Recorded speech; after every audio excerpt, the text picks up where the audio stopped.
African consciousness. Let me tell you how I came upon that. As a result of our experiences in the movement for African liberation, the opposition and the resistance, the expressed hatred by many over the dissemination of our story, our African story. I find out, because one person said to me, why don't you say African consciousness versus Christianity? I said, no. African consciousness has never been against Christianity or any religion. African consciousness does not have the time to be at war with. But religion itself, not just Christianity, religion, period, is at war with anything other than what it says. That's right. First thing we need to describe or define, brothers and sisters, is what is Christianity? What is it? We need, a lot of people, and so I know who I'm talking to. Are there any people here today who are Christians? And don't be afraid to raise your hand if you are. Okay, thank you. Thank you, okay? Let's define what Christianity is, okay? It's some deep stuff. For many years I was a Christian and did not know how to define it. I was born into a Christian family, and I was assigned a religion called Christianity. My parents never asked me, is this what you want to do? They told me this is what you are going to do. You follow what I'm saying? What is Christianity by definition? Now, the definition that I have here, I didn't get it from Webster. This is Ray Hagins' definition. And I ask that you challenge it, analyze it, break it down, and perhaps you'll understand why I say what I say.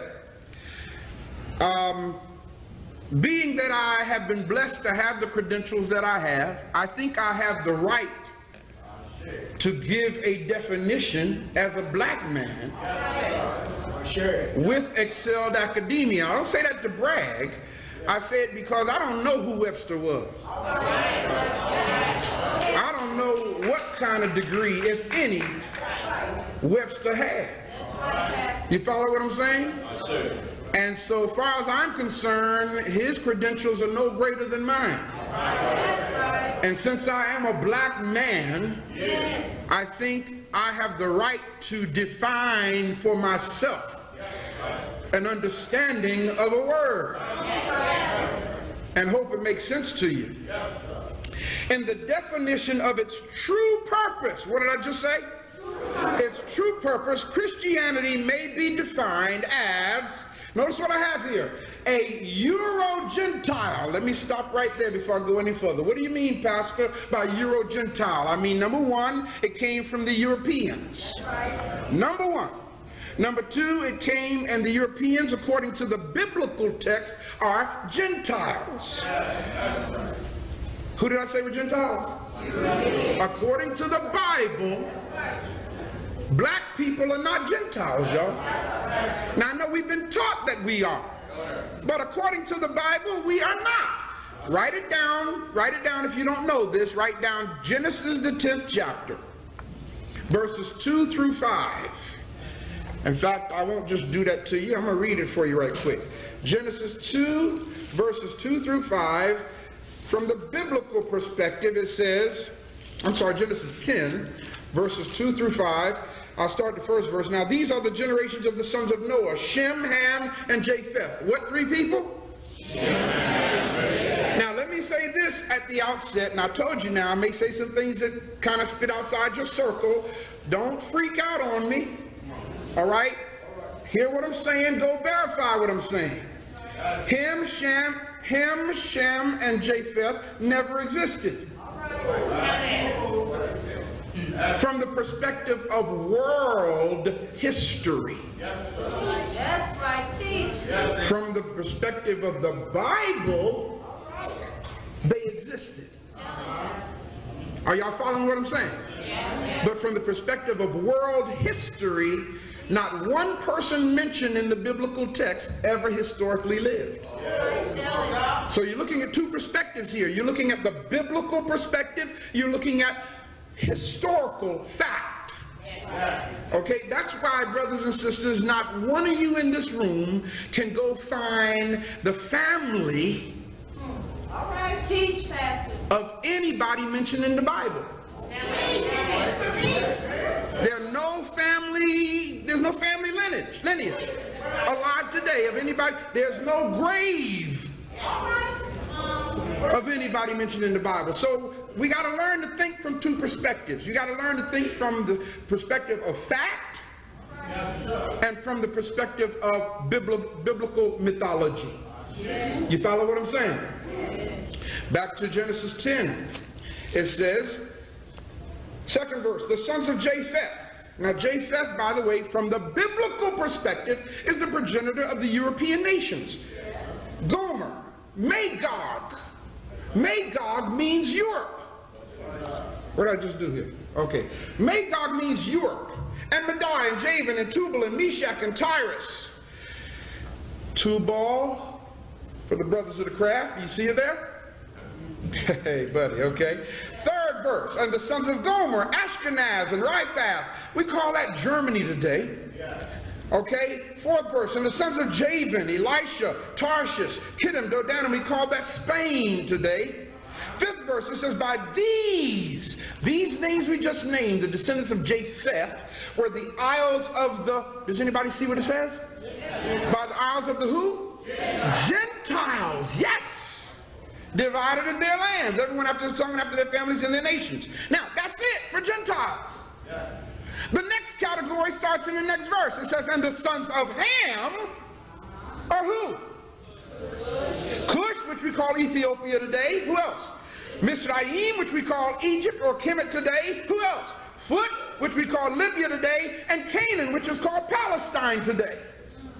So you see, these nationalities are not Gentiles. That's right. That's right. Yes. So when I say Euro-Gentile, I mean European, Gentile, Greco-Roman. What do I mean by that? Greco. Greece, yes. The Greco-Roman culture. Roman because of the Roman Empire, living under Hellenism of that day. Psycho-philosophical. Y'all don't mind my words, do you? It's my best way I can break this down to you. Psycho, here, having to do with the mind. So when we look at this definition, we see that the Euro-Gentile, Greco-Roman, psycho-philosophical vehicle that had been put in place of spiritual and intellectual enslavement, which has as its end three things. Read them with me. What's the first one? The cultural and racial superiority of the people who created it. Stop right there. Everybody needs to understand religion is nothing more than the deification of a culture. Okay? And it depends on where you're born. Depends on where you're born geographically. That has a lot to do with what your religion is going to be. In other words, people born in Japan are not Christians. They're Buddhists. Follow what I'm saying? Okay? People born in what's that? Arabia. Okay? They're not Jews. They ain't Christians. They're Muslims. That's the religion of the culture. You follow what I'm saying?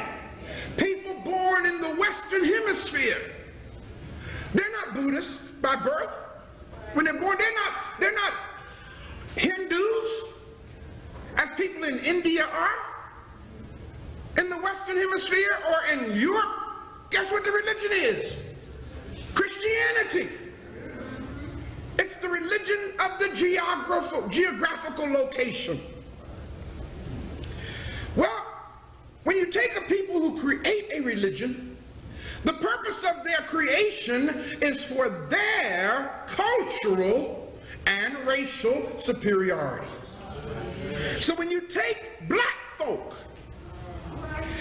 and put them under the auspices of a Euro-Gentile religion, those black people, somewhere in the recesses of their psycho-viscera, they are subordinate.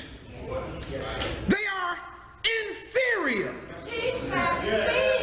to the creators of the religion that they practice. Are y'all following what I'm saying? But being that it happens on a subliminal basis, you don't realize it. The next thing is, what does it say? The paralysis of analysis by those who believe in it. Oh my God. What does that mean? Just what it says. Those who take on this belief system suffer from a disease that I refer to as a paralysis of analysis. You don't think. You were indoctrinated. I was indoctrinated. Now, what does that mean? That means that the church took its doctrine and put it into your mind. That's what indoctrinate means. So when you as an African have been indoctrinated with Euro-Gentile philosophical thought, you are out of your mind. Y'all all right? Okay. The third thing, the perpetual empowerment of the agenda intended by it. What do we mean when we say perpetual? It means ongoing, ongoing, ongoing. They put a device in place that self-fuels itself, okay, to perpetual empowerment of cultural and racial superiority.